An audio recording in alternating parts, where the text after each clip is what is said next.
Nós vamos passar agora para o painel Administração Pública e a Gestão Inovadora.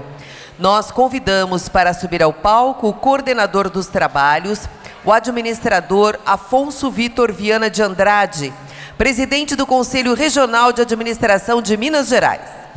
Vamos recebê-lo.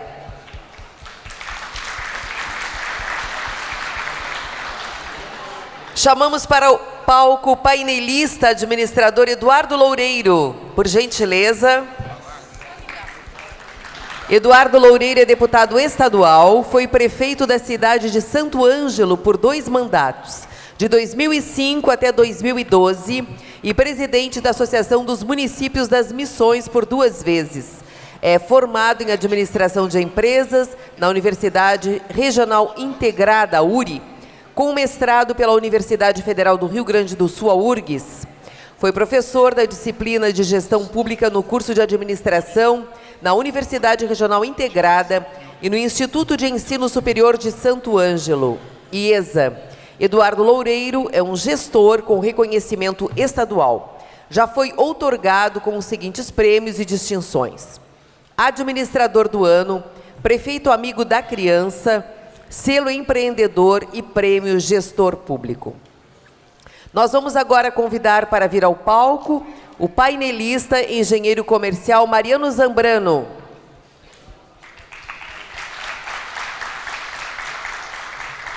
Governador da província de Manabí, no Equador, foi deputado constituinte do Equador, ex-presidente da Organização Latino-Americana de Administração, empresário privado da área marítima e logística, foi também presidente da Câmara da Produção da província de Manabí.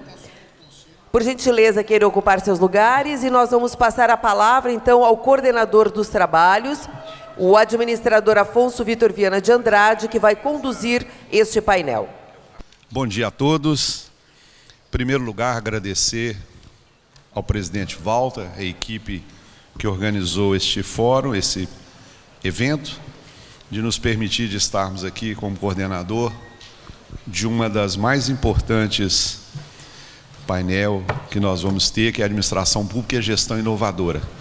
Está conosco aqui, como já foi anunciado, o deputado estadual, colega administrador Eduardo Loureiro, experiência de ex-prefeito de prefeitura.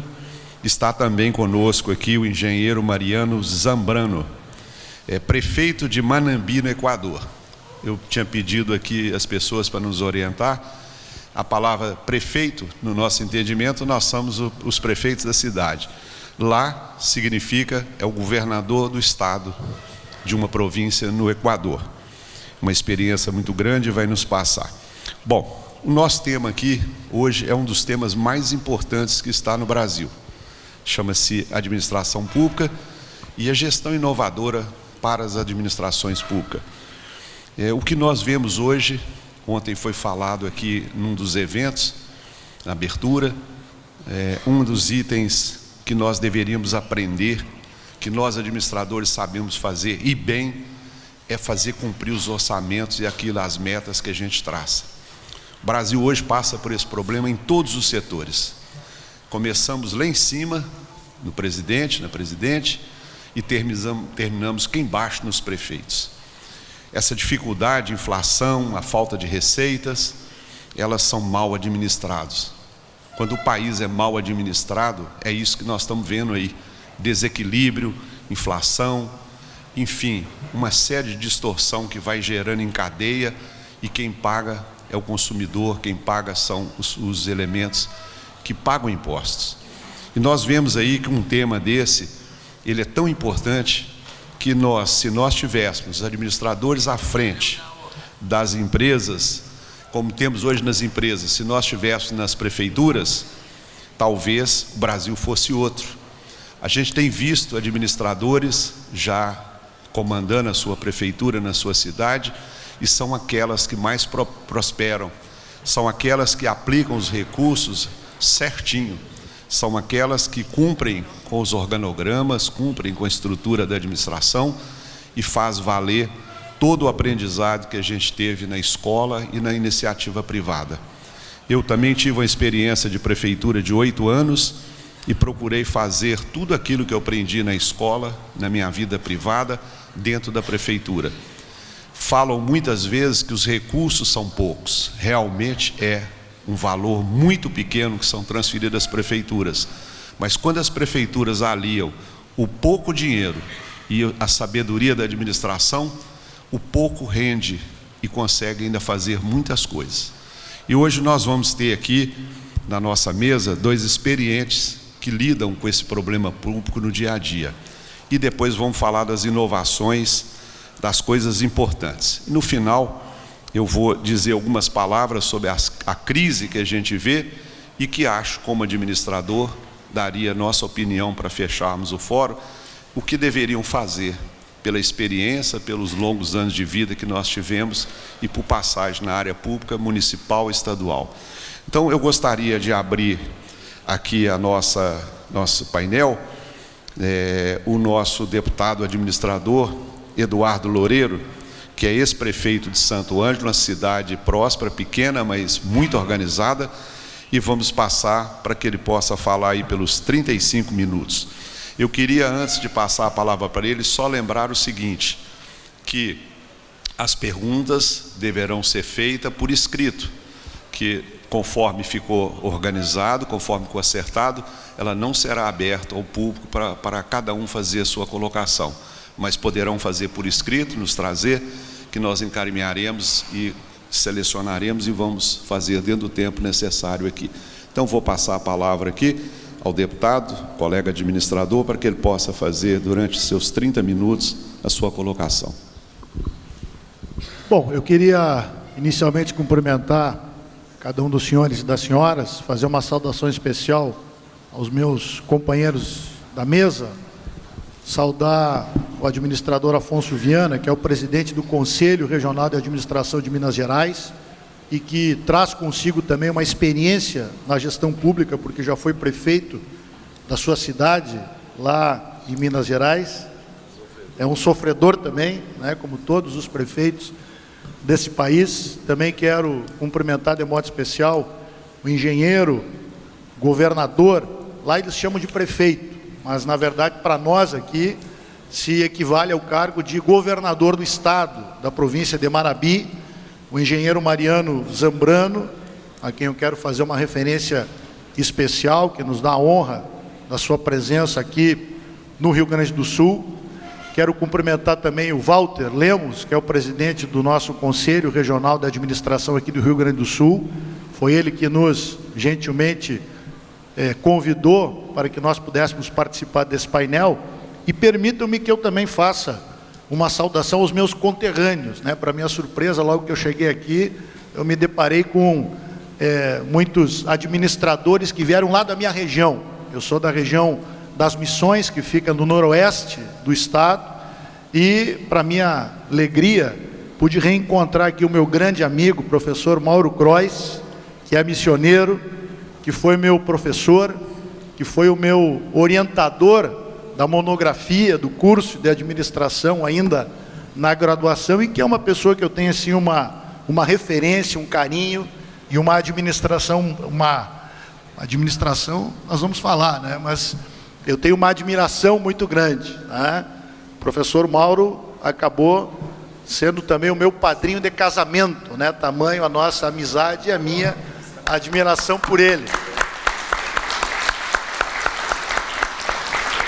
E hoje é conselheiro, né? Está lá no Conselho, né, Federal de Administração. Também o professor Pedro Bittenbender, que vem lá de Santa Rosa. Eu vi a professora Helenice também, que foi a minha professora lá na URI. Também a minha saudação, a professora Nádia, o professor Vitor, não é, que hoje está lá na Universidade Federal de Santa Maria, e ele que me convidou para ser professor lá da URI, em Santo Ângelo, quando era o coordenador do curso lá, da nossa área, do curso de administração. Então é uma alegria poder rever aqui, né, esses amigos, esses conterrâneos que estão participando aqui deste encontro. Mas eu queria fazer primeiramente um agradecimento então ao Conselho Regional de Administração, que nos fez esse convite para que nós pudéssemos estar aqui, falar um pouco sobre a gestão pública, a administração pública, a partir também da nossa experiência que nós vivenciamos lá em Santo Ângelo. Eu fui prefeito lá da minha cidade de 2005 até 2012. Eu cumpri 2 mandatos. Fui reeleito no ano de 2008. Então, com base nisso, com base nessa vivência, eu não sou nenhum especialista, eu sou muito mais um curioso na área da administração. Esse tema que é tão importante, não é, para o nosso país.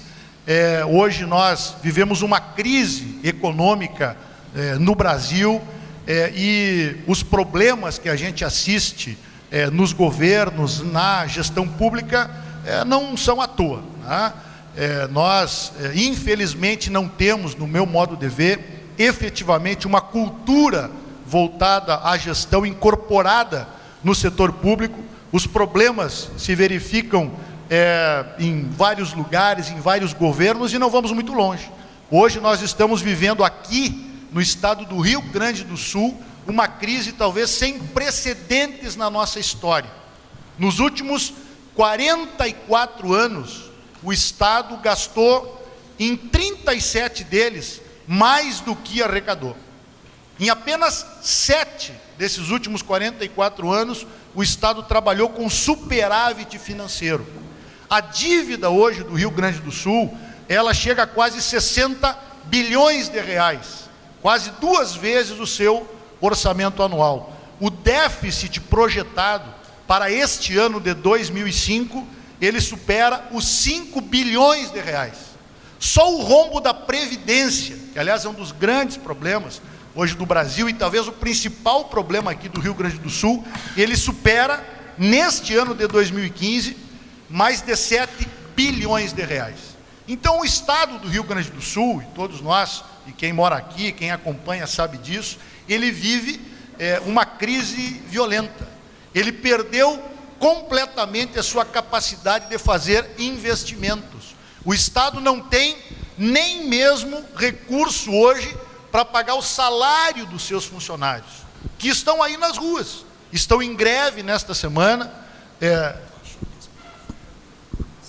Tá bem, acho que melhorou, né?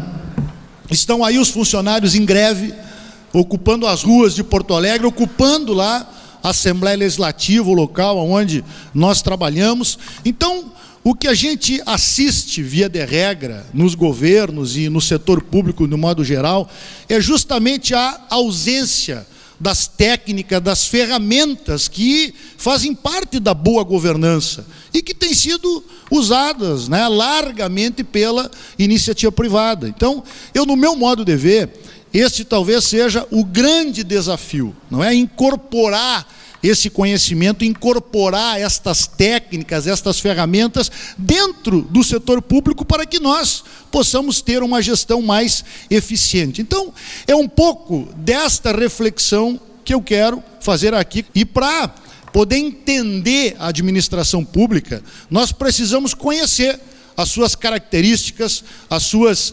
peculiaridades, compreender em que contexto hoje nós estamos inseridos. Então, eu quero, não é, fazer esta reflexão exatamente a partir disso, né? Então, eu começo trazendo aqui alguns elementos que interferem na administração, que compõem a gestão pública. Nós temos o Estado, que é este ente intangível, que tem a soberania, que detém o poder.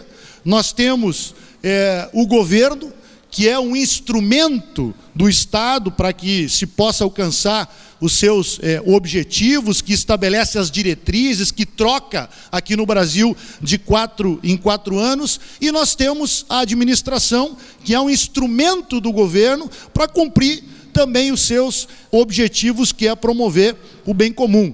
Quer dizer, a administração pública, ao contrário do governo, é permanente. É o aparelho, é o aparato do Estado. Nós temos ali os recursos humanos, os recursos administrativos, os recursos financeiros, e a administração, ela serve justamente para poder transformar em algo concreto aquilo que os governos estabelecem como prioridades, como importantes.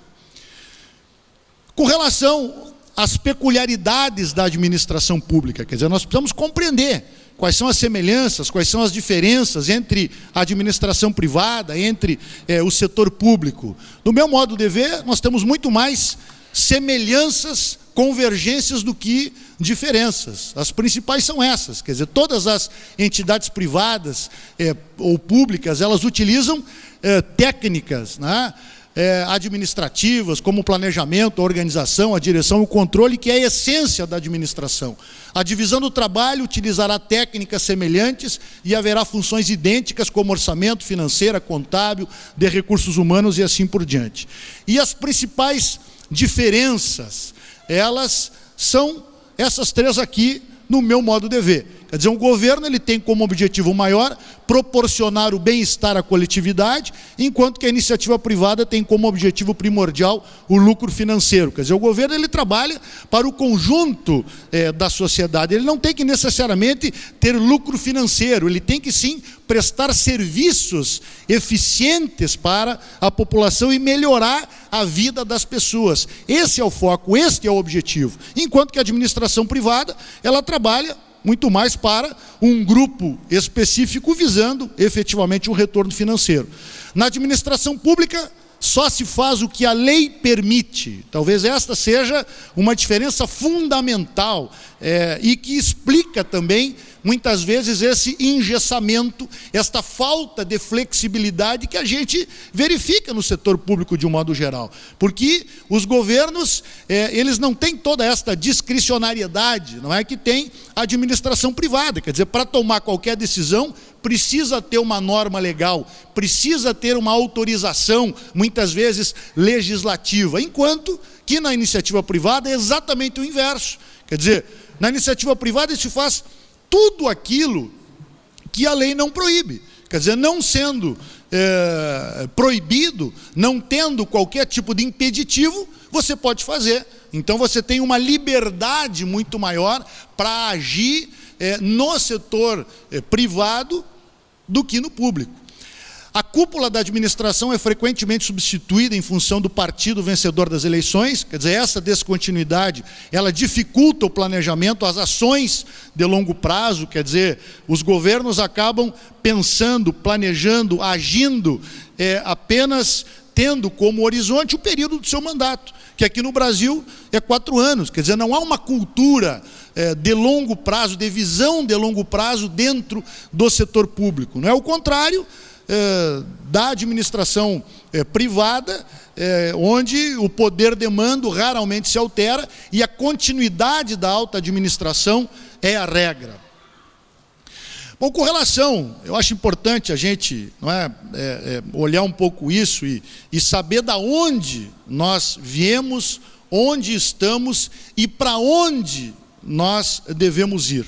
Então aqui nós temos a evolução histórica da administração pública, né? Dentro desta perspectiva, nós temos 3 modelos de administração, começando pela administração patrimonialista, passando pela administração burocrática, que na verdade é isto hoje que caracteriza, é este modelo que está implementado, vigorando hoje no nosso país, mas nós temos a administração gerencial, que talvez seja a grande solução, a busca e o caminho que nós temos que percorrer. Então, rapidamente aqui as características de cada uma.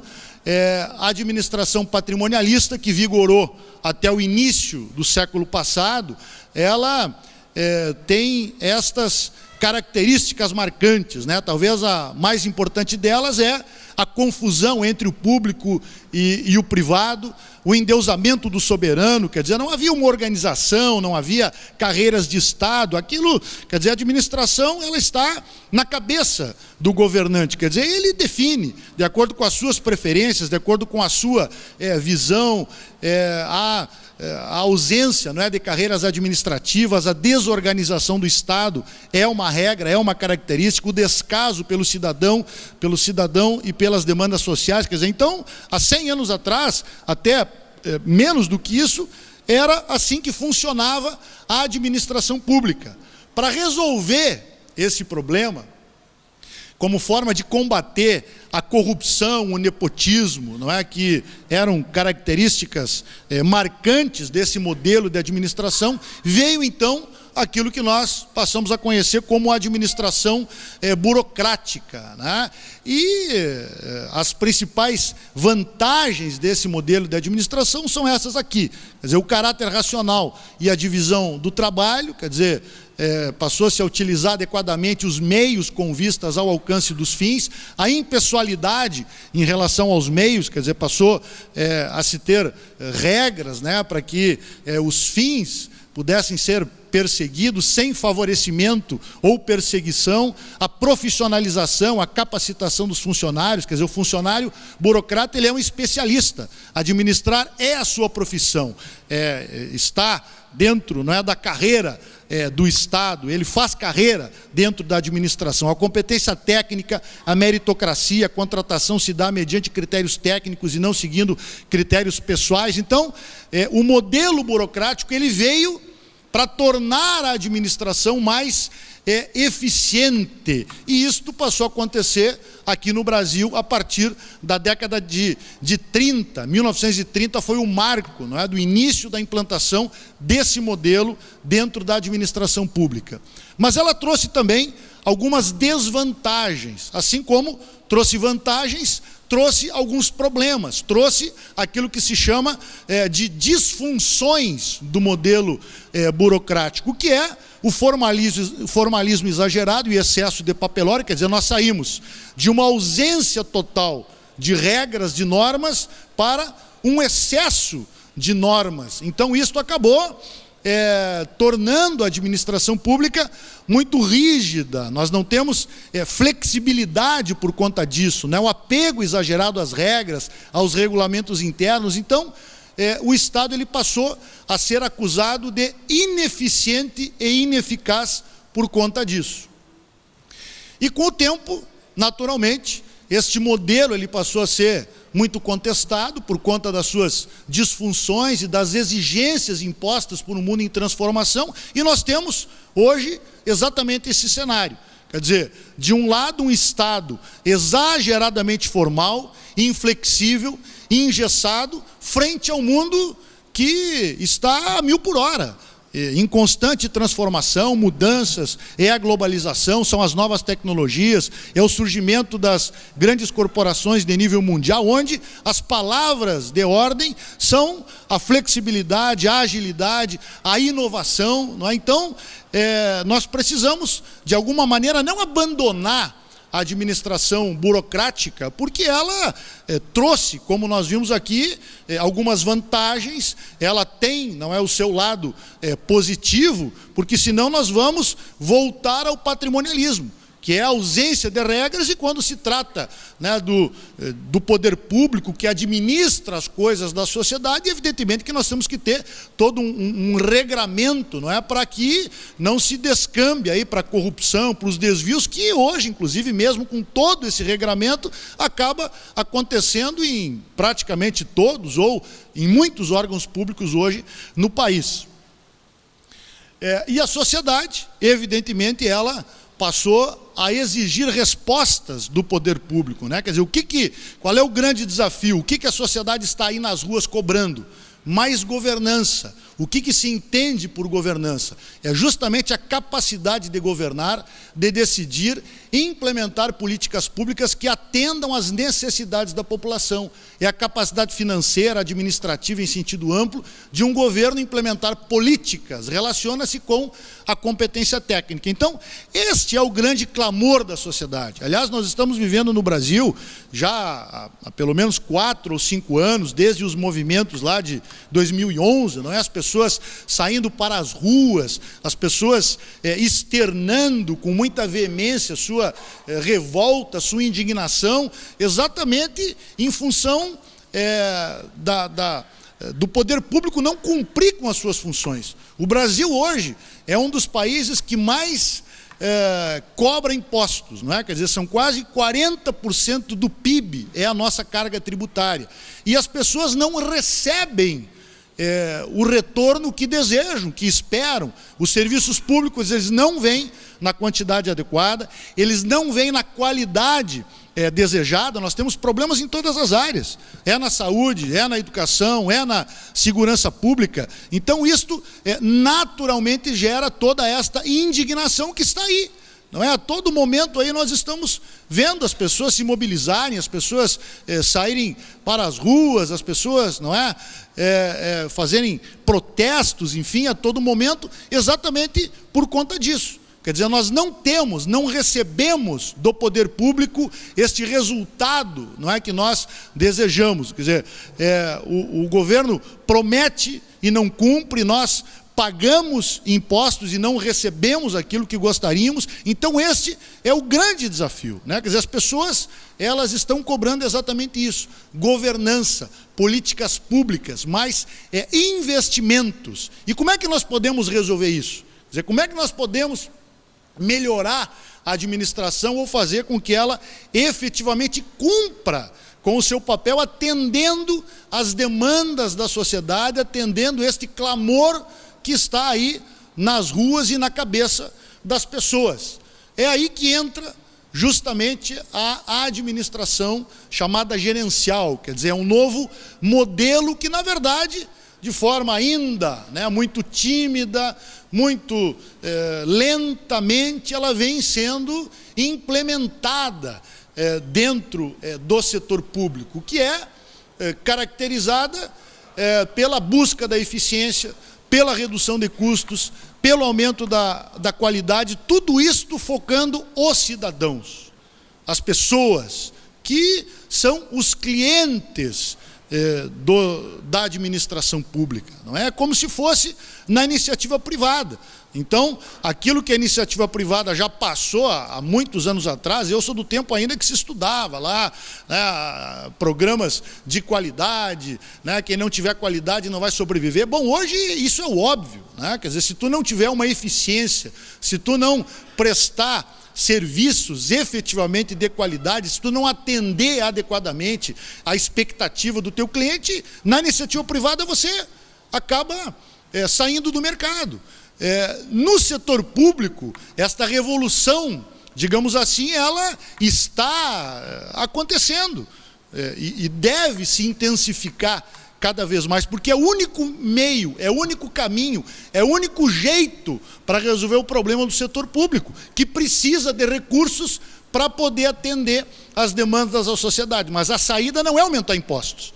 Aliás, aqui no Rio Grande do Sul nós estamos passando por isso. Quer dizer, o governo quebrou, efetivamente quebrou, por conta desses números, não é? Que eu citei aqui no início da minha fala, e agora está havendo o governo está propondo o aumento de impostos. Quer dizer, vocês imaginam o que a sociedade está falando aí fora, Eu saio na rua, e muitas vezes sou xingado, Pô, você não vai aumentar imposto, não cabe, a sociedade não aceita mais. Nós já pagamos muitos tributos, nós já pagamos muito impostos e não recebemos do poder público, e ainda vamos ter que pagar mais. Quer dizer, o que as pessoas dizem? O governo tem que fazer a lição de casa, o governo tem que fazer aquilo que a gente faz na nossa casa, quando nós entramos em desequilíbrio financeiro ou gastamos demais. Nós temos que ajustar, nós temos que enxugar, nós temos que racionalizar a máquina pública, nós temos que estabelecer um rigoroso controle de gastos, nós temos que trabalhar com planejamento, nós temos que trabalhar com programas de qualidade. É isso que o governo precisa fazer. E se não fizer isso, não vai ter dinheiro. E a sociedade vai rejeitar estas propostas que muitas vezes são apresentadas para aumentar a arrecadação. Tem que aumentar a arrecadação ou aumentar o nível de investimento dos governos, administrando melhor as finanças públicas, olhando, focando o cidadão. É isso que está na boca das pessoas. Então, a administração, a ciência da administração, principalmente nesse momento que a gente está vivendo no país, ela tem uma contribuição fundamental. Os administradores têm uma contribuição e um papel fundamental a dar para o setor público, não é? Porque nós temos ferramentas, nós temos técnicas, nós temos toda uma cultura, princípios, enfim, que se absorvidos pela administração pública, nós vamos fazer uma revolução. Então, este é o caminho, essa é a discussão, e é isto que se discute dentro do setor público, né? A diferença fundamental da administração gerencial para a burocrática está na forma de controle, que agora se concentra nos resultados, nos fins pretendidos. Talvez este seja o ponto fundamental para realmente mudar a administração pública, porque o controle hoje, ele ainda é feito em cima dos procedimentos. Quando chega lá, o Tribunal de Contas, que fiscaliza as prefeituras, que fiscaliza os governos, eles vão olhar o quê? Eles vão olhar se você cumpriu a normativa legal, se você cumpriu o procedimento. Ele não se volta para os resultados, que é isto que precisa acontecer. Evidentemente que ninguém está pregando aqui que não se cumpra a lei. É lógico que a lei existe e precisa ser cumprida. Agora, o foco tem que ser a produção de resultado. Não é assim na iniciativa privada. Quer dizer, o acionista, ele olha o quê? Para ver se a empresa ou a gestão ela está sendo eficiente ou não. Ela vai olhar lá a última linha do balanço. Ela vai verificar lá se teve ou não teve lucratividade a empresa. Porque este é o objetivo de uma organização da iniciativa privada. Agora, nós vimos lá no início, qual é o objetivo, qual é o foco do setor público? Atender o cidadão, melhorar a vida das pessoas, promover o bem comum. E como é que nós vamos medir isso? Eu acho que nós vamos mudar efetivamente esta forma de gestão quando não só olhar se cumpriu a norma, se cumpriu o procedimento, mas verificar lá se a vida das pessoas melhorou, como é que está a taxa de mortalidade infantil, como é que está o índice de desenvolvimento socioeconômico, como é que está o IDH de cada município, de cada estado e de cada país, como é que está o IDEB lá das escolas, quer dizer, está melhorando, não está, tem que ter metas, tem que ter ações para se alcançar esses objetivos. E esta é a grande revolução, quer dizer, nós temos que voltar o Estado para ter esse foco no resultado. É isso que nós precisamos fazer. A reforma gerencial, ela significa a introdução da cultura e das técnicas gerenciais modernas na administração pública, que, né, regra geral, oriundas da iniciativa privada. Aqui no Brasil, só para a gente ter uma ideia, alguns avanços, né, que nós alcançamos, nós temos um marco, né, é tido como um marco a construção do chamado PEDRAI, que é o Plano Diretor da Reforma do Aparelho do Estado, que aconteceu lá em 1995, que apresentou uma nova forma de gestão pública, mais voltada para o controle de resultados do que para o controle dos procedimentos, que é exatamente isso que eu estava falando. Os objetivos globais eram justamente aumentar a governança, quer dizer, governar com efetividade, eficiência, voltando a ação do serviço do Estado para o atendimento dos cidadãos, limitar a ação do Estado àquelas funções que lhe são próprias, reservando, em princípio, os serviços não exclusivos para a propriedade pública não estatal e a produção de bens e serviços para a iniciativa privada. Eu penso que o Estado realmente ele tem uma grande incapacidade de gestão e não deve se meter em determinadas atividades que a iniciativa privada ela pode desenvolver com muito mais eficiência, com muito mais eficácia. Quer dizer, o Estado ele tem que cumprir o papel de regulador, né? Fazer aquilo que é a essência do setor público, que é atuar na segurança, na saúde, na educação e fazendo uma regulação, né? Eu acho que essa discussão, do ponto de vista ideológico, do Estado mínimo, do Estado máximo, quer dizer, o que nós precisamos é ter um Estado necessário, um Estado eficiente. Estado forte não é sinônimo de Estado grande, não é? De Estado inchado. Quer dizer, o tamanho do Estado ele tem que ser o suficiente para realmente atender as pessoas de forma adequada. É isso que as pessoas querem, né? Esse debate ele não faz nenhum sentido para a população, né? Quando você começa a discutir essas ideologias, as pessoas não entendem isso. Elas querem saber de um Estado que cumpra minimamente com as suas funções. E os objetivos quanto ao tempo: curto prazo, proporcionar o ajuste fiscal, e médio prazo, tornar a administração pública mais moderna e eficiente. Este era, não é, o objetivo.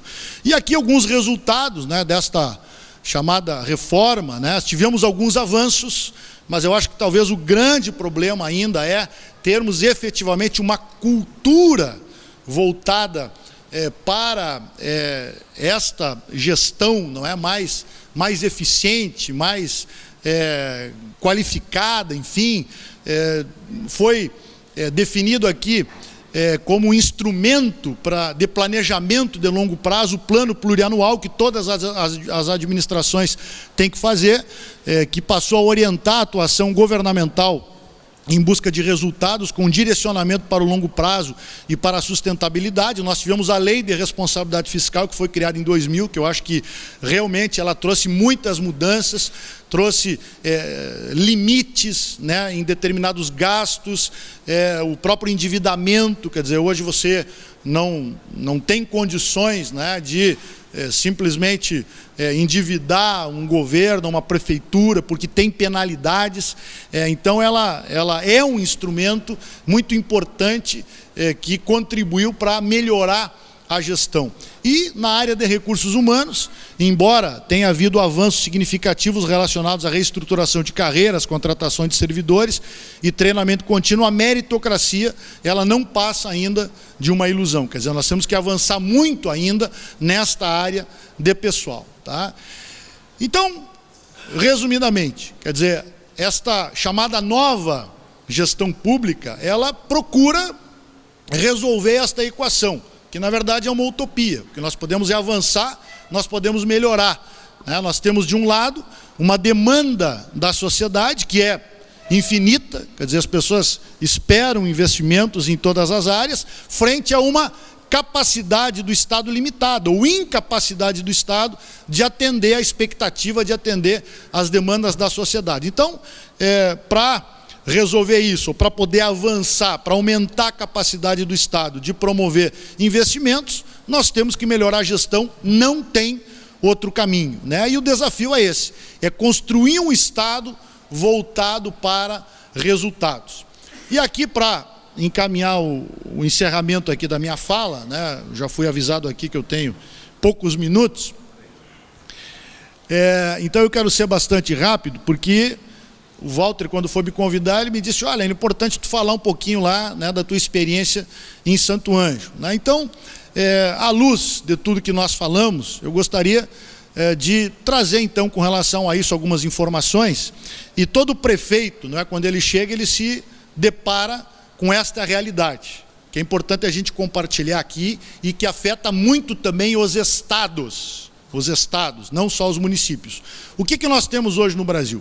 Um bolo tributário que está muito concentrado, os recursos arrecadados no Brasil, junto ao governo federal, junto à União. Então, os números, dependendo da fonte que você busca, podem variar um pouco, mas eles são muito próximos disso. Em torno de 60% de tudo que se arrecada hoje no Brasil, ele fica com o governo federal.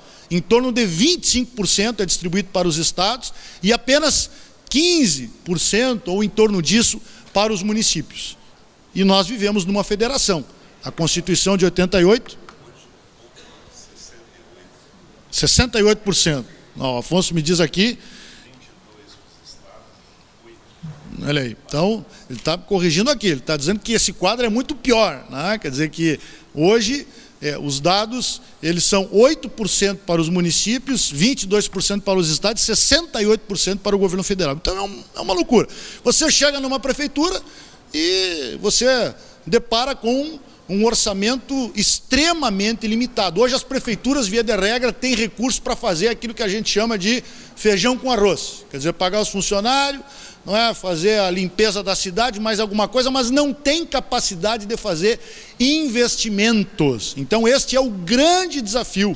Aliás, hoje, eu acho que hoje, nesse momento, é talvez o pior momento para os prefeitos, em função dessa crise toda, não é, que o país está vivendo, que realmente limitou ainda mais a atuação dos municípios em função desse aperto orçamentário. Bom, e quais são os fatores críticos de qualquer governo? Não é? Aumentar a governança. Como é que nós vamos fazer isso? Como é que nós vamos implementar políticas públicas diante desse cenário? E um outro aspecto que eu considero fundamental, o desafio para o sucesso de qualquer governo, é a capacidade de se articular com a sociedade. Porque todas as instituições, todos os setores, organizações representativas, enfim, ele tem uma responsabilidade. E um governo, ele não pode trabalhar de forma isolada. Ele tem que ter essa capacidade de buscar esta articulação, de mobilizar todas as forças possíveis em direção a um mesmo objetivo. Isto faz a diferença de um governo. E dentro do aumento da governança, já estou encerrando, o que é preciso fazer, e foi o que nós procuramos fazer lá em Santo Ângelo. Primeiro, é a lição de casa. Se você não administrar com eficiência e eficácia os recursos públicos, utilizando estas ferramentas de gestão, bom, aí você não vai, evidentemente, que conseguir resultados satisfatórios, né? Quer dizer, implementar um rigoroso controle de despesas, uma gestão financeira adequada, um planejamento estratégico, foi o que nós fizemos lá no início da gestão, com metas, com ações bem definidas, de médio, de curto, de médio, de longo prazo. Nós criamos lá em Santo Ângelo, o Walter sabe disso, nós criamos lá em Santo Ângelo o cargo de administrador. Colocamos dentro do plano de carreira lá, da prefeitura, o cargo de administrador, um para cada secretaria.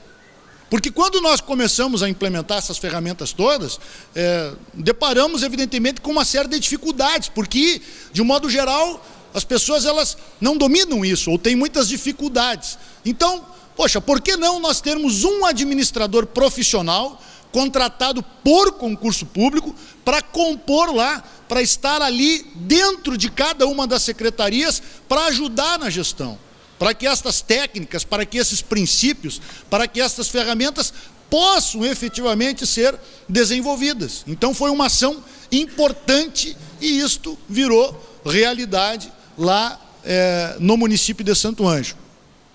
E também, dentro do aumento da governança, você tem que fazer uma outra coisa que eu considero fundamental, considerando essa concentração de recursos junto ao governo federal. Fazer parcerias. Não tem jeito. Se você trabalhar só com os recursos próprios, aquilo que eu disse, você vai deixar de fazer muita coisa, né? Então, tem que se articular com entidades, com iniciativa privada, as outras esferas de governo. As PPPs hoje são muito utilizadas pelos governos, você tem que fazer isso, parcerias público-privadas, banco de projetos para captação de recursos. O governo federal ele tem muitos recursos para investimentos, você tem que aproveitar, e foi isso que nós fizemos, todas as oportunidades, as possibilidades para poder captar recursos externos, né?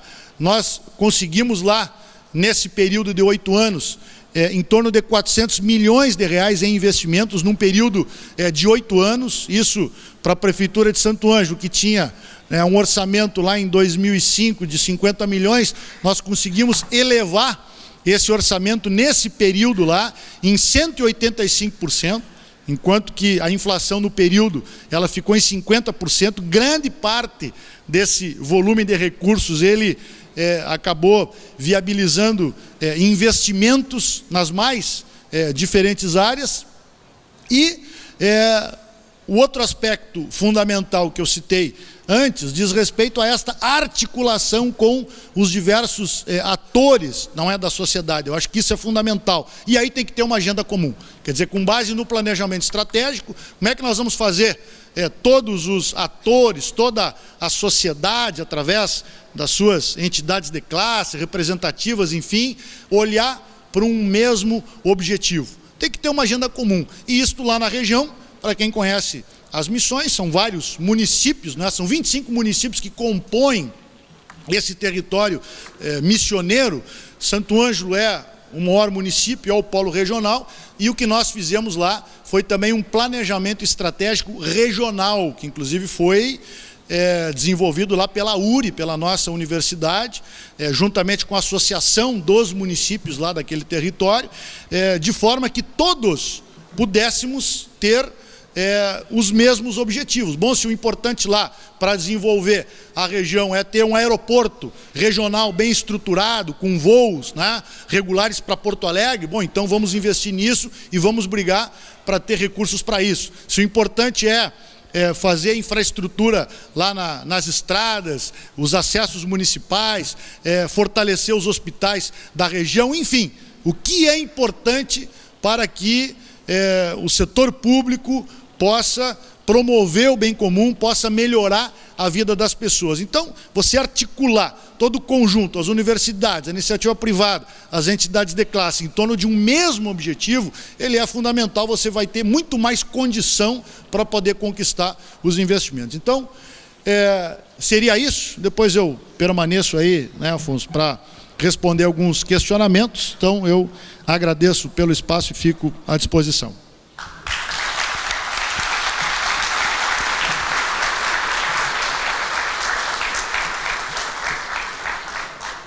Vocês viram uma bela aula, né, de administração pública. Por isso que teve sucesso. Bom, vamos agora com o nosso engenheiro Mariano Zambrano, prefeito de Manambi, no Equador.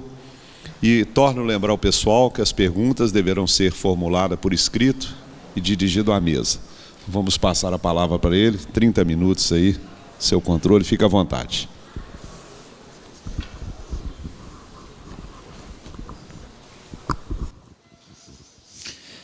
Muchas gracias, muy buenos días. Saludo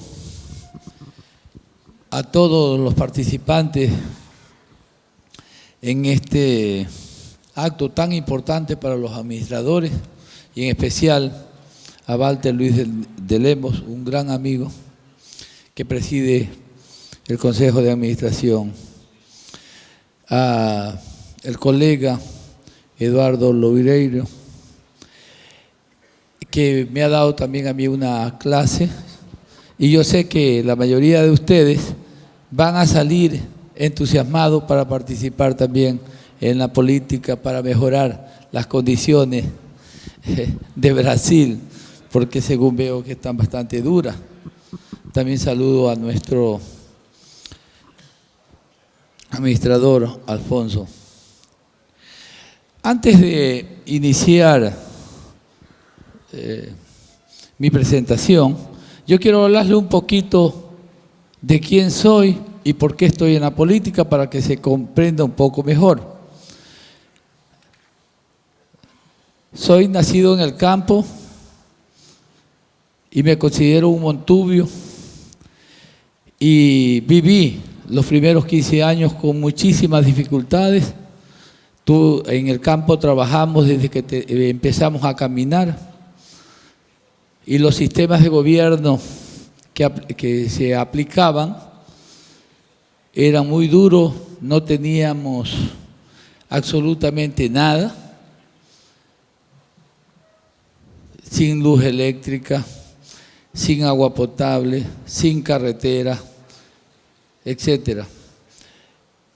A los 15 años que terminé la primaria, tuve la suerte que con muchas dificultades me mandaran a una ciudad que estaba en crecimiento, que se llama Manta, hoy considerada la capital mundial del atún.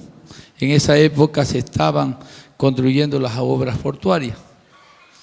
Allí tuve que hacer trabajos duros, limpiar zapatos, limpiar vehículos, vender periódicos, todos los trabajos bien duros para poder mantenerme y para poder estudiar. Estudié la secundaria, luego la universidad. Al segundo año de haber llegado, tuve la oportunidad de trabajar en una empresa donde entré haciendo las limpiezas y después de 15 años salí de subgerente y con el conocimiento únicamente, y allí me independicé. Empecé con una agencia naviera para barcos pesqueros y luego fui olfateando nuevos negocios de acuerdo a los requerimientos que demandaba el sector. Es así como me fue bastante bien, tuve éxito y logré un clúster de empresas, un grupo que se llama Marsan, especialmente para los sectores industriales relacionados con la pesca y con esta industria y con el transporte en general. Luego que tuve éxito, fui solicitado por muchos partidos políticos para intervenir, primero como concejales, después como consejeros, después como alcalde. En una de esas me convencieron y hice una conscripción militar, fui también, igual que Eduardo, fui asambleísta provincial, asambleísta constituyente para reformar la Constitución en el 97 y 98, tuve 4 meses. Pero en vista de tanta insistencia, y yo un día analicé que habiendo sido tan pobre y mi gente, igual que yo, desde hace 50 años, tenía la misma necesidad. Por ejemplo, una escuela no tenía pizarra líquida, no conocían la computadora, no tenían baterías sanitarias. Había que caminar, igual que yo que caminaba 6,5 kilómetros para ir a la escuela, igual condiciones estábamos. Entonces, ¿cómo la prefectura es un gobierno provincial que se encarga de fortalecer y desarrollar las zonas rurales? Vi la oportunidad de ayudar a esos campesinos, a esos pescadores, que igual a mí seguían sufriendo por los sistemas que los gobiernos aplicaban. Entonces decidí participar, hice un plan de gobierno, no tenía mucha opción, mi opositor estaba participando para el tercer periodo, tenía toda la maquinaria de la prefectura, tenía el conocimiento y a él lo conocía el 82%. Y a mí el 4%, pero con una planificación de campaña y buena dirección y bastante ganas, logré ganar. Entonces, una vez que gané esta elección y fui prefecto, me propuse hacer una administración totalmente basada en la administración privada, como lo ha hablado Eduardo. Entonces, soy de la provincia de Manabí, una provincia para el Ecuador grande, tiene 19,000 kilómetros cuadrados, cerca de 1.400.000 habitantes, tenemos un clima tropical, húmedo en ciertas temporadas del año. Tenemos una sequía permanente, un poco parecido a Pernambuco, sector que visité hace unos años. La gente es muy querida, es una provincia que nos caracteriza ser amable. Les invitamos a ustedes, ojalá tengan la oportunidad de ir. Y bueno, tenemos un puerto internacional de carga, también se parece a Pernambuco, que tiene el puerto de Sape. La diferencia es que ellos ya los tienen desarrollados, tenemos aeropuertos y estamos construyendo una refinería que por los problemas que también tiene Ecuador por la baja del petróleo, en estos momentos está un poco peligrando su construcción. Ahora sí voy a... Le pase. Yo quiero decirle que coincido con Eduardo,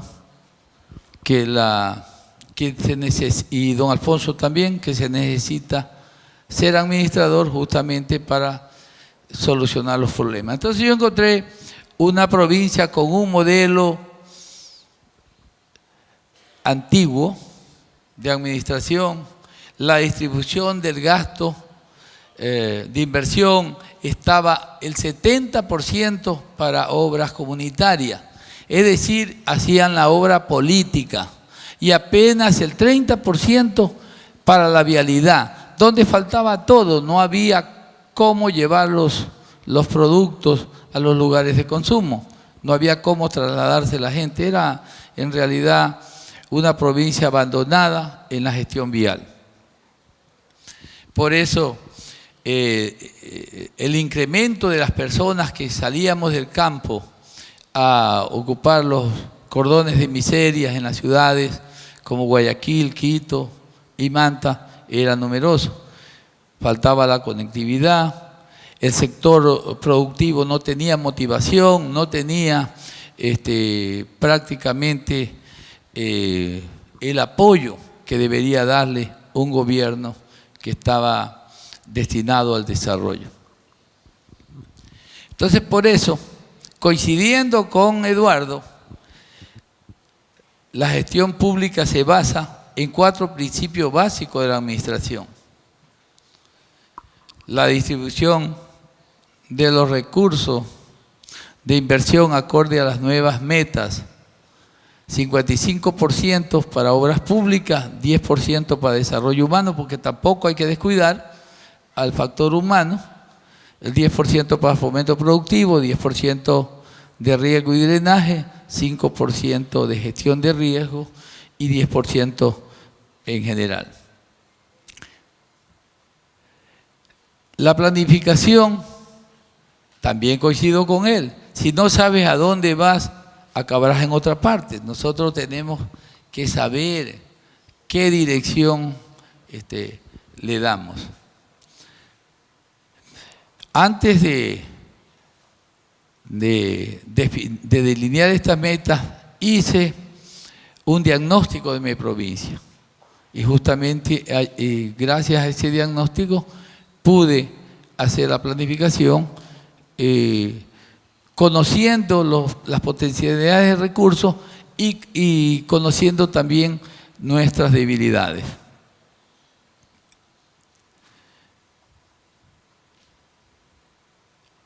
Por eso,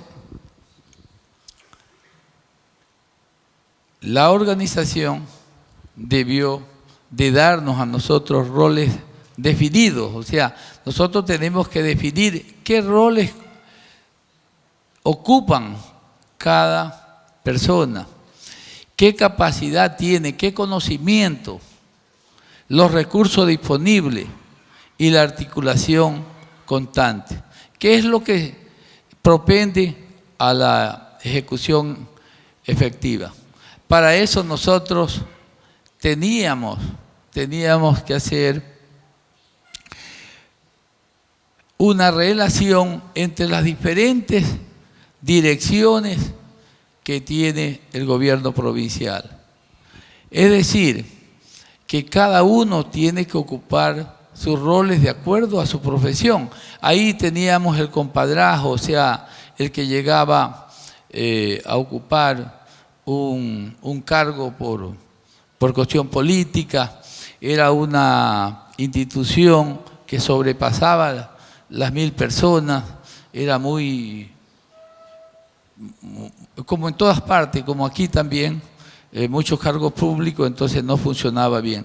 Ahora esto lo mejoramos y lo pusimos en orden.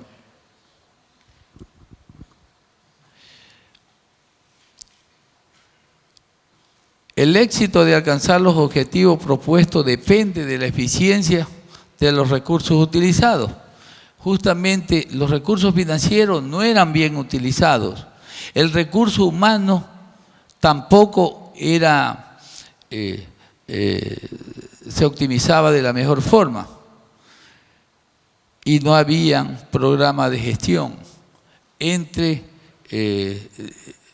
la base que era para una revolución productiva, que era de contar con vialidad, con riego y fomentar la producción en general.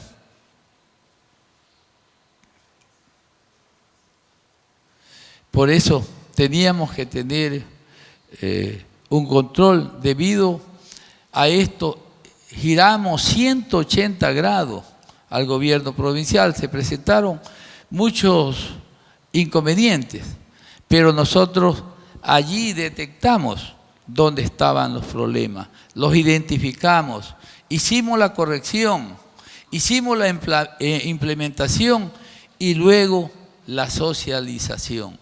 Esta socialización nos permitió la participación entre los diferentes sectores de las diferentes direcciones y hoy funciona de una manera totalmente mejor. ¿Cómo lo hicimos?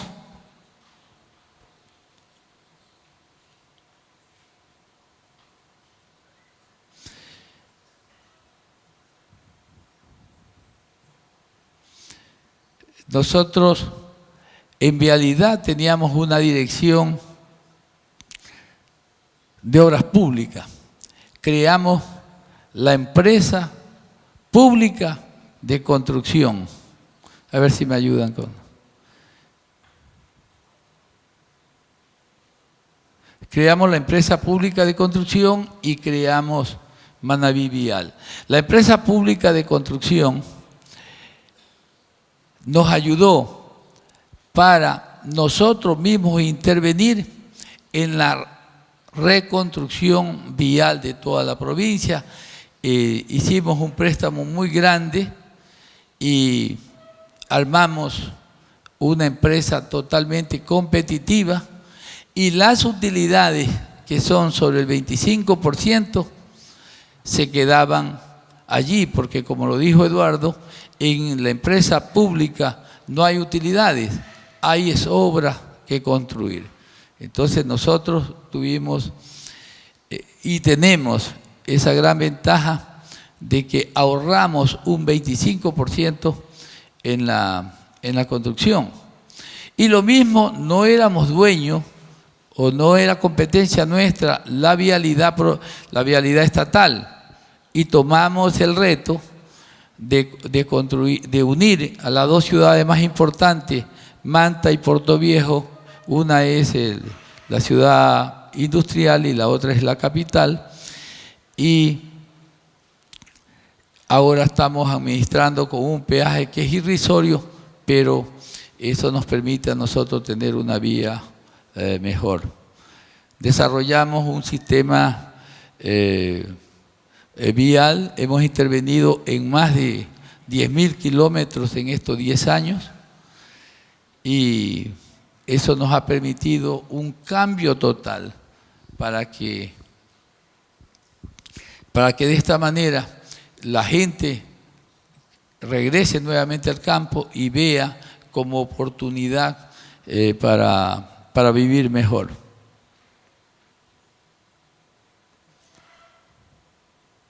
En fomento productivo igual, teníamos la Dirección de Fomento Productivo y nosotros creamos la Agencia de Desarrollo Provincial para fomentar al sector productivo agropecuario y pesquero. ¿Qué hacemos con esta agencia de desarrollo?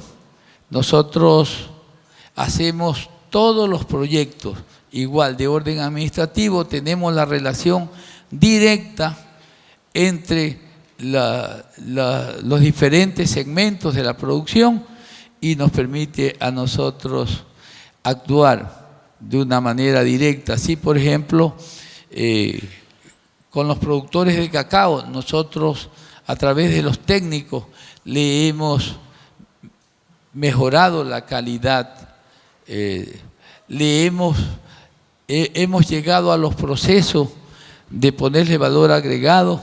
Hoy día ya se exporta directo y también se está industrializando el cacao.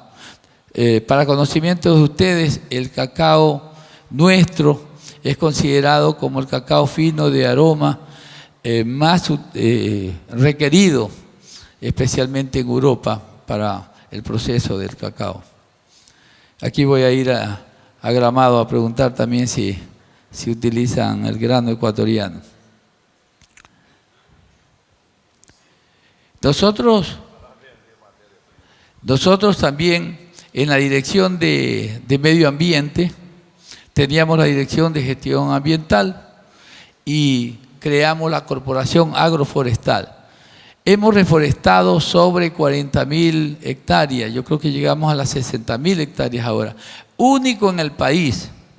Y para una muestra, este año nosotros le llamamos a la reforestación del 2015 a todo pulmón y tuvimos la bendición papal, porque el Papa también orienta hacia la conservación del ecosistema. Y eso, gracias a que él fue al Ecuador, también nos bendijo cientos de plantas nativas y endémicas de la provincia, que estas están siendo un ícono, sembrada como un ícono en cada uno de los municipios y en cada una de las parroquias, y también en las instituciones que colaboraron, porque colaboraron instituciones como el sector educativo, el sector ambiental y tantos otros, la curia, o sea, la iglesia también fue importante en esto. En desarrollo humano, nosotros no tenemos la competencia de salud, pero sabemos que una persona enferma no puede ser un aporte importante en el desarrollo productivo. Entonces nosotros, a través de la Dirección de Desarrollo Humano, hacemos intervenciones directas y un apoyo permanente en salud a las personas que más necesitan, especialmente las que tienen discapacidad. Otra competencia importante que nosotros tenemos es la gestión de cooperación internacional.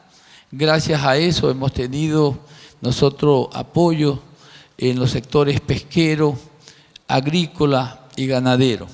Nosotros teníamos un problema muy grave en el Ecuador, que era que teníamos fiebre aftosa, pero gracias a ese trabajo y esfuerzo que hemos hecho mancomunadamente con otras provincias y también junto al gobierno nacional, nosotros pudimos erradicar y ya estamos libres de aftosa desde este año.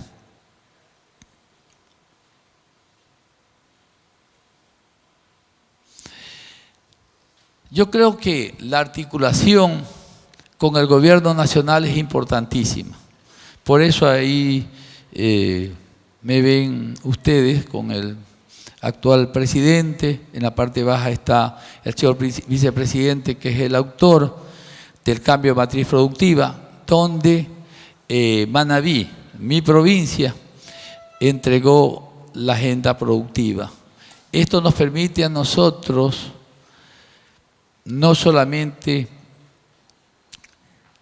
intervenir, sino que exigir al gobierno que a nuestra competencia se nos respete, que todo proyecto de inversión que tiene que ver con las competencias nuestras tienen que tomarse en cuenta. Por ejemplo, la semana anterior ellos querían construir unos silos, pero hay muchos silos que son elefante blanco, que no están produciendo. Entonces nosotros le exigimos a ellos que primero rehabilitemos lo que tenemos. Entonces eso hemos hecho. No se puede dejar que vayan a tu provincia a hacer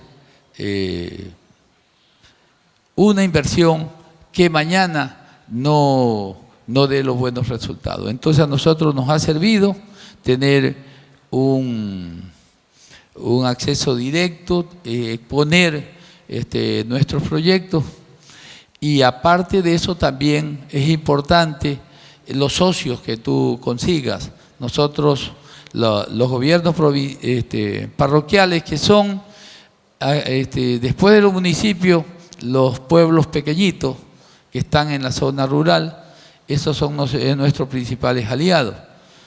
Y nosotros tenemos una vinculación directa. De esa manera ahorras recursos. La experiencia del gobierno nacional y las experiencias de los gobiernos descentralizados provinciales.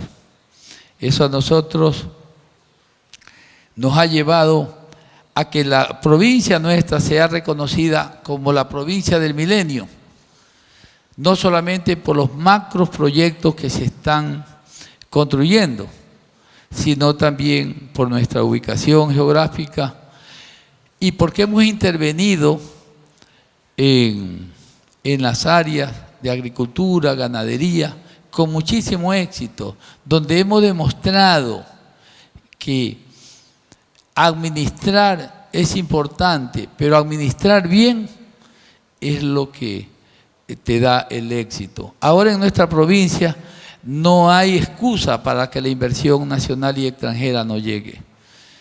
Nosotros ahí tenemos, por ejemplo, el atún, que es una referencia. En Manta, la ciudad donde vivo, es considerada la capital mundial del atún porque está la flota pesquera más importante del sur del Pacífico. Yo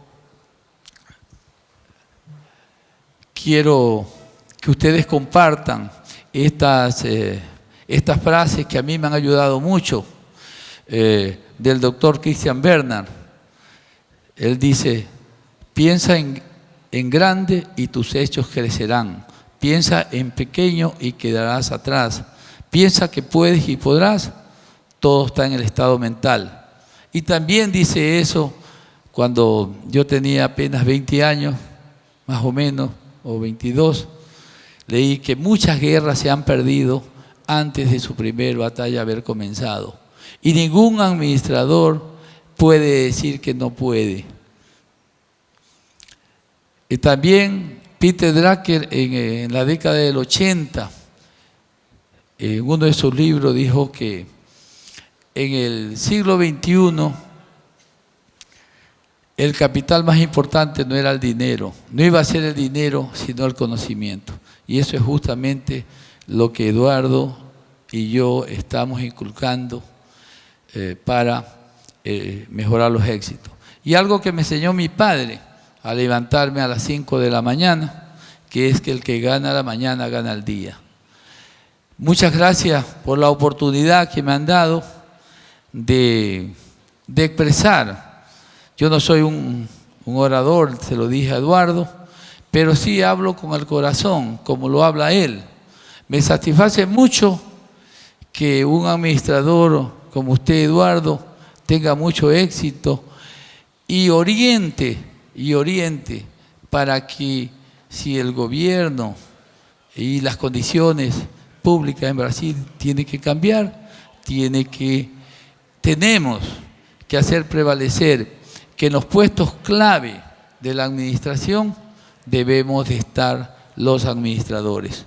Muchas gracias.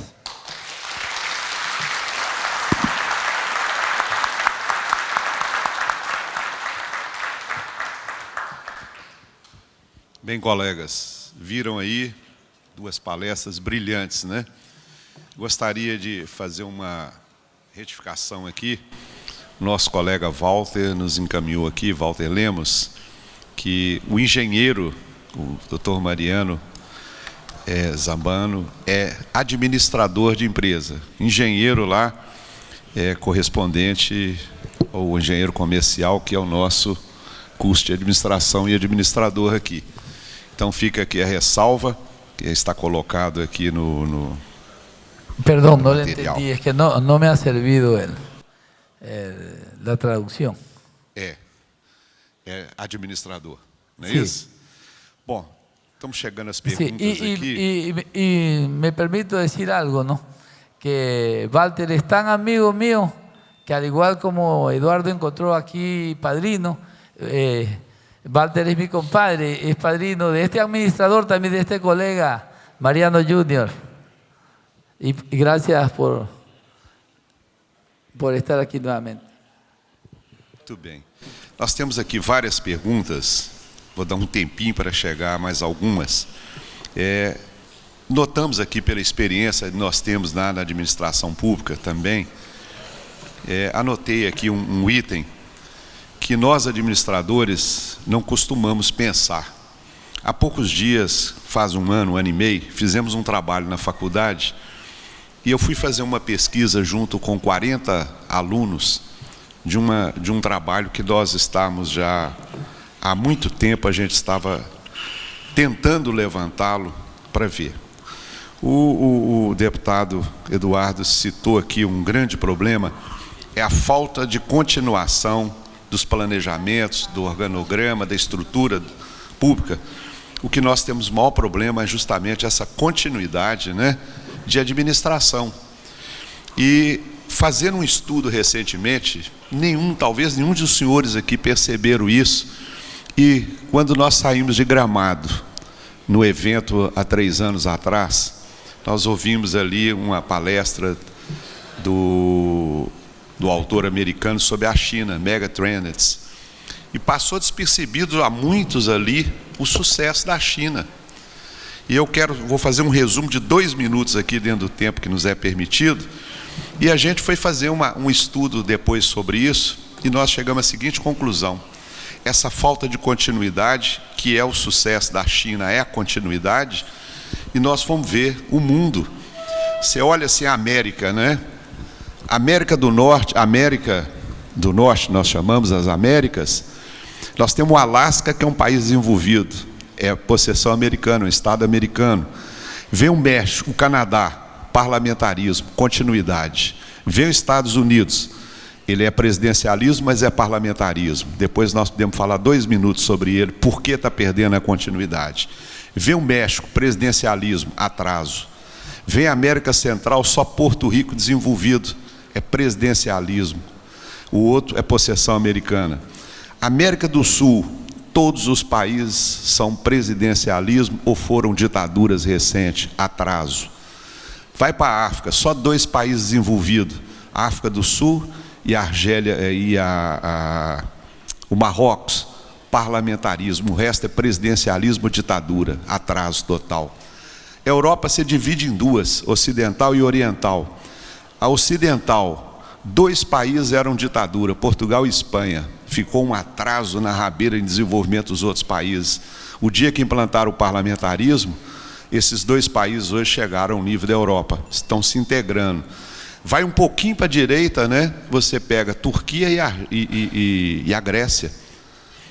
Eram ditaduras, agora estão virando um pouco mais de parlamentarismo, mas continua atraso, agora que estão começando a querer tirar o atraso. Anda um pouquinho mais para a direita, aí você vai pegar Indochina, Filipinas, enfim, pega o mapa lá que vocês vão ver esse país todo, que a gente lá vai perdendo a denominação de tanta criação de novos países, ou é ditadura ou presidencialismo. Você não acha nada de parlamentarismo. Indonésia, Filipinas, todos eles, atraso total. Desce um pouquinho, você pega a Austrália, parlamentarismo. Coreia do Sul, parlamentarismo. Japão, parlamentarismo. Nova Zelândia, parlamentarismo. China, parlamentarismo. Com continuidade, um partido só, mas dá continuidade. Então, gente, a gente tem que prestar atenção no mundo. O que está acontecendo? Eles são mais desenvolvidos. E por que naquela palestra a gente prestou muita atenção num evento separado que nós tivemos com o professor lá, e nós comparamos um trabalho com esses alunos lá em Belo Horizonte? A reeleição é uma continuidade, ela favorece esse planejamento a longo prazo, e a não reeleição causa um problema que nós temos aqui no Brasil e nos países qualquer um. É como se fosse um campo de futebol. Você pega o campo de futebol Minas Gerais, tem 856 municípios. Quem é do interior, que eu chamo da roça, sabe que para preparar o campo para plantar, nós destocamos, aramos, gladiamos, jogamos adubo, plantamos, aguamos, trabalhamos a terra para depois colher. É a mesma coisa uma eleição num estado. Nós plantamos 856 municípios depois de gastarmos um volume enorme de recursos, fazendo toda essa sequência de trabalho. Quando chega no fim de 4 anos, você vê num lugar, 10% ali floresceram árvores enormes, cresceram, deram bons frutos, né? Como pode ter certeza que naqueles 4 anos, Santo Ângelo esteve dentro, Corinto, minha terra, esteve dentro do trabalho que a gente fez, floresceu, cresceu. 20% é aproveitável, está ali num esquema de 50% a 70% de acertos, e 60% não cresceu, é uma aqui, outra ali, outra acolá.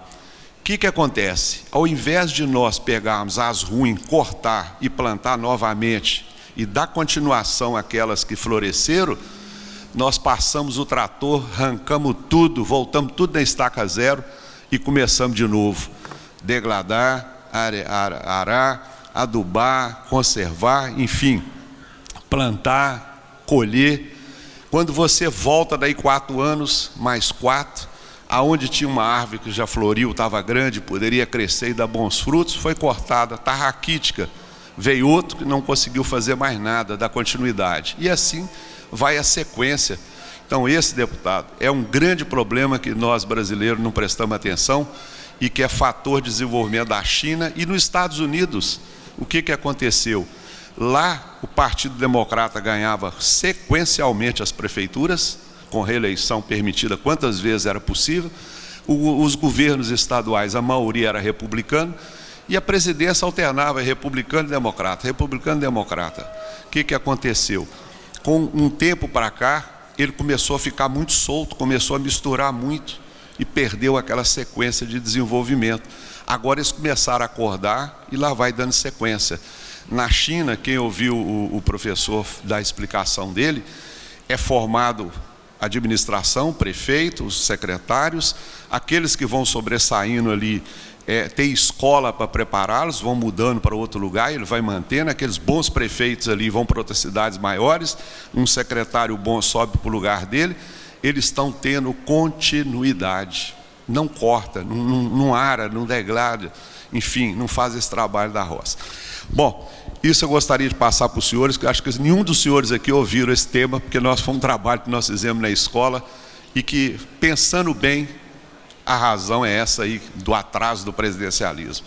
Bom, nós temos aqui algumas perguntas, vamos triar aqui, já começamos a triar.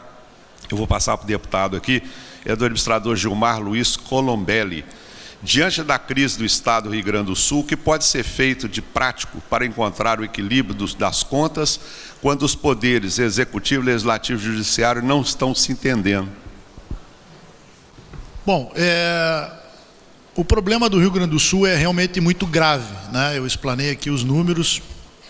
Nós viemos aí de uma sequência de déficits orçamentários, e o que tem que se fazer na prática é aquilo que eu chamo de lição de casa. Tem que racionalizar estruturas, tem que eliminar aquilo que é supérfluo, aquilo que não traz um valor estratégico para a sociedade ou para a própria administração pública, tem que reduzir cargos de confiança, tem que cortar privilégios, tem que limitar os gastos de pessoal, e eu não estou falando aqui para arrochar salário, mas tem que estabelecer uma política de limite de gastos nesta área, que, aliás, via de regra, é o maior gasto, não é? De todos os governos, os gastos com o pessoal. Aqui no Rio Grande do Sul é fundamental que se faça algumas mudanças estruturantes, como a reforma da Previdência. Já, inclusive, está um projeto de lei tramitando na Assembleia Legislativa para reformar a Previdência, que hoje é o maior problema do Estado do Rio Grande do Sul. Eu citei antes que só neste ano o governo vai ter que tirar dos cofres, não é? Vai ter que deixar de investir na saúde, na educação, na infraestrutura, para canalizar 7 bilhões de reais para tapar o rombo da Previdência. Então o projeto ele prevê uma aposentadoria complementar, a previdência complementar, que é, aliás, o que o governo federal já fez e que aqui o Rio Grande do Sul não fez ainda. O problema é que isto vai gerar reflexo financeiro só daqui a 15, 20 ou 30 anos. Então tem várias medidas que precisam ser feitas pelo governo e apostar em outras porque estas aqui não vão ser suficientes para gerar o equilíbrio. Então, a médio prazo, tem que haver uma repactuação da dívida aqui do Rio Grande do Sul, que foi tomada lá em 1998 com o governo federal, hoje está em quase 50 bilhões de reais, e consome 13%, compromete 13% da receita corrente líquida do Estado. É um volume muito alto. O governo federal até já sinalizou a possibilidade de renegociar essa dívida. Isso não vai acontecer esse ano, porque o governo federal também está fazendo o ajuste fiscal, mas tem que apostar nisso a médio prazo, e também a regulamentação da Lei Candir. Até eu falava lá com o Vitor, o professor Vitor, sobre isso lá fora, porque a Lei Candir, ela é uma lei que foi instituída em 1996, fazem quase 20 anos, pelo governo federal, isentando o ICMS dos produtos exportados.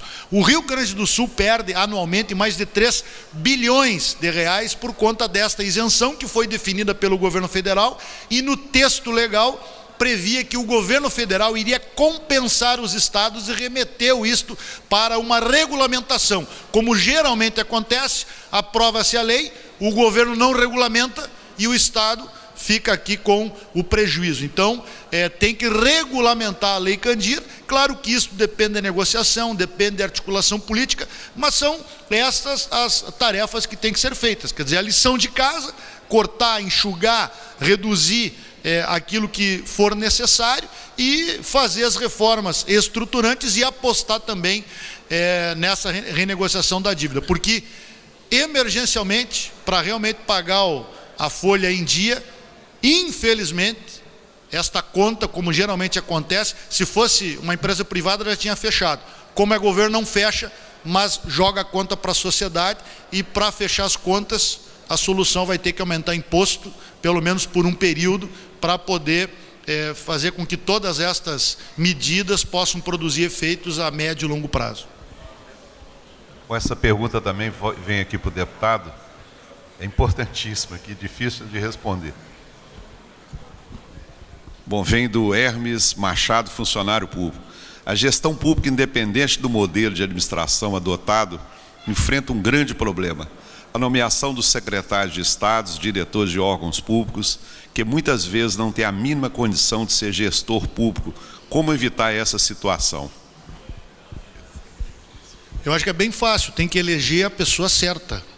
Porque antes da nomeação do secretário, antes da nomeação dos diretores, quem nomeia o governante, quem comanda a alta cúpula da administração somos nós. Então nós temos que pensar nisso na hora de votar.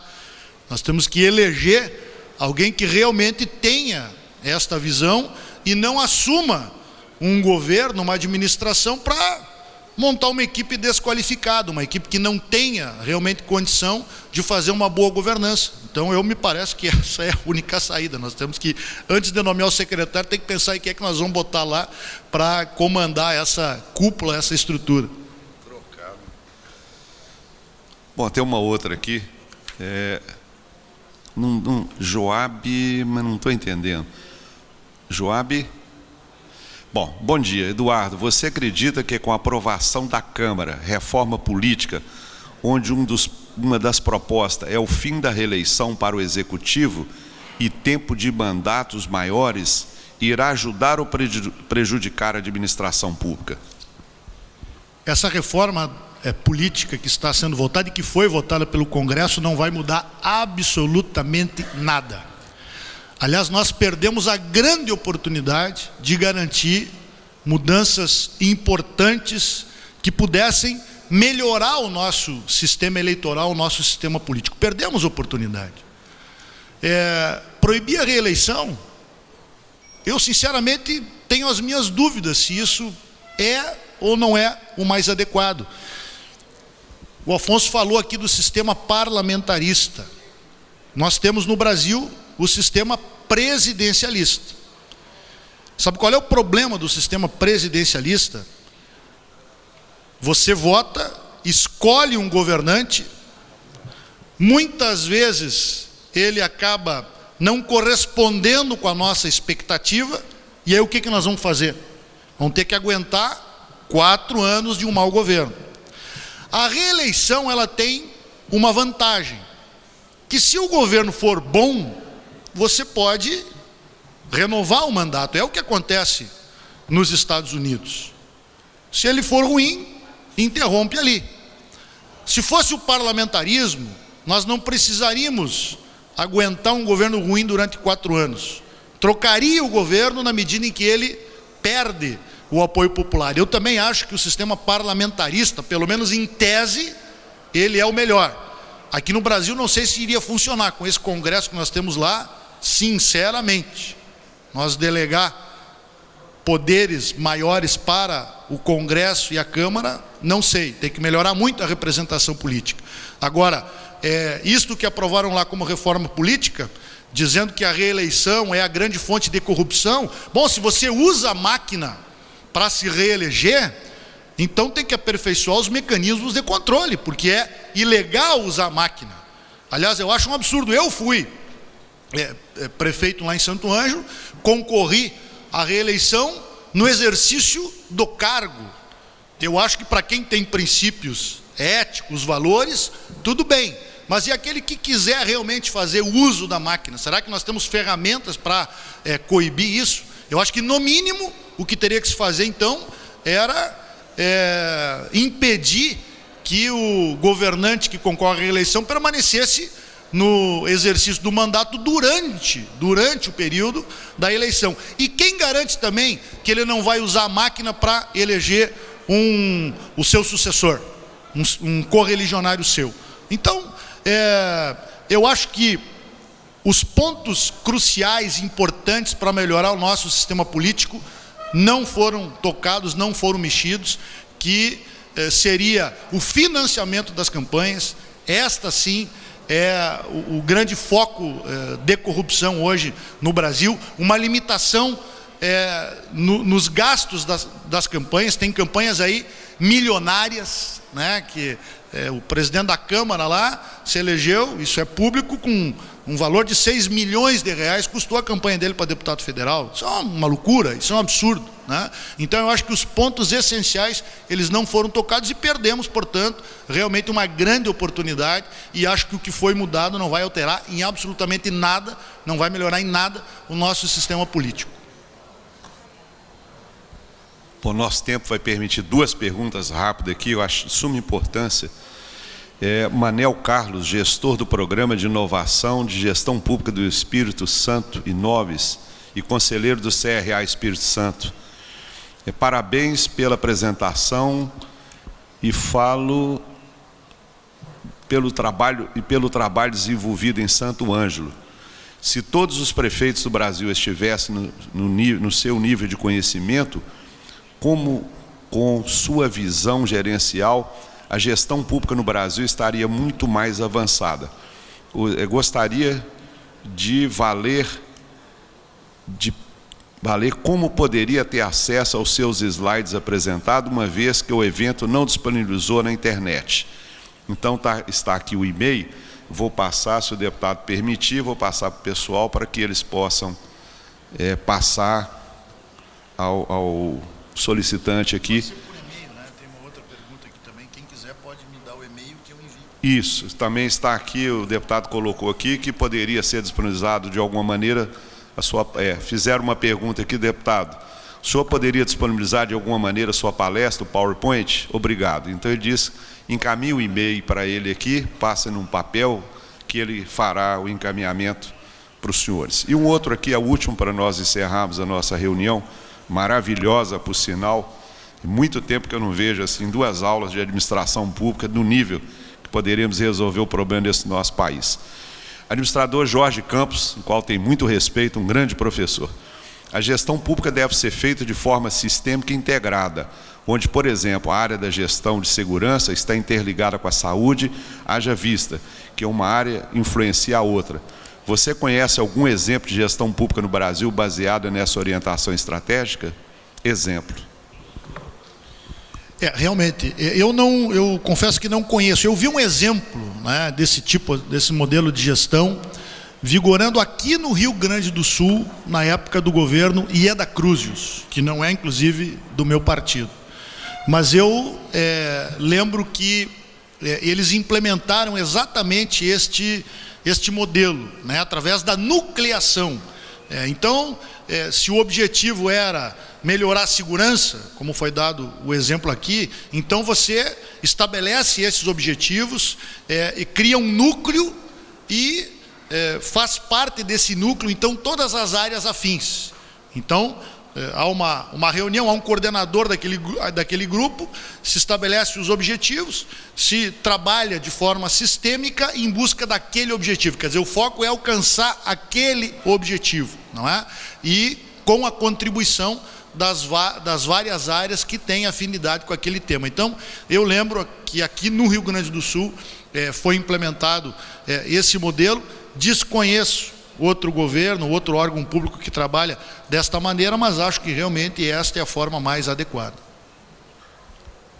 Bom, senhores, devido à hora, não tivemos aqui nenhuma pergunta para o nosso colega administrador Mariano. Ficaram muitas aqui sem responder ainda, devido à avantajada da hora, e ficou a mim incumbido de passar aqui ao Mariano Zambrano uma lembrança deste evento, juntamente com o certificado da sua participação. E queria dizer, em nome dos administradores todos que aqui se encontram, que tivemos uma bela aula de administração. Pena que o tempo é pequeno para que você pudesse nos contar mais coisa que está desenvolvendo no Estado. Mostrou que há competência do administrador, por isso que esse Estado está desenvolvendo. E nós ficamos muito orgulhosos por sermos administradores e termos um administrador em país vizinho honrando a nossa profissão.